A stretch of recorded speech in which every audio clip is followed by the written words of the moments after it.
मराठा सर्वेक्षणाचा राज्यभरात बोजबारा 2 दिवसात 2% नोंदी नाही. ॲपमध्ये अडचणी येत असल्यानं सर्वेक्षण रखडलं. जरांगेंचं मराठा आंदोलनाचं वादळ पुण्यात धडकलं. स्वागतासाठी प्रचंड गर्दी. ट्रॅप रचणाऱ्यांबाबत योग्य वेळी गौप्यस्फोट करणार जरांगे पाटलांची झी24 तासला माहिती. बारामती अॅग्रो कथित गैरव्यवहार प्रकरणी रोहित पवारांची 10:30 वाजल्यापासून ईडी चौकशी सुरू.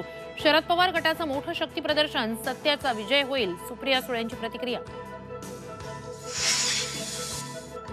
लोकसभा निवडणुकीपूर्वीच इंडिया आघाडीला मोठा धक्का. पश्चिम बंगालमध्ये स्वबळावर लढणार ममता बॅनर्जींची मोठी घोषणा.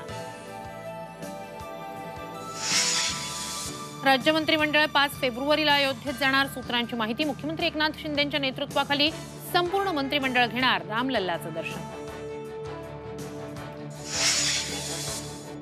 10वी 12वी परीक्षेच्या कालावधीत वाढ. उत्तरपत्रिका लिहिण्यासाठी 10 मिनिटं वाढवून वेळ लागला.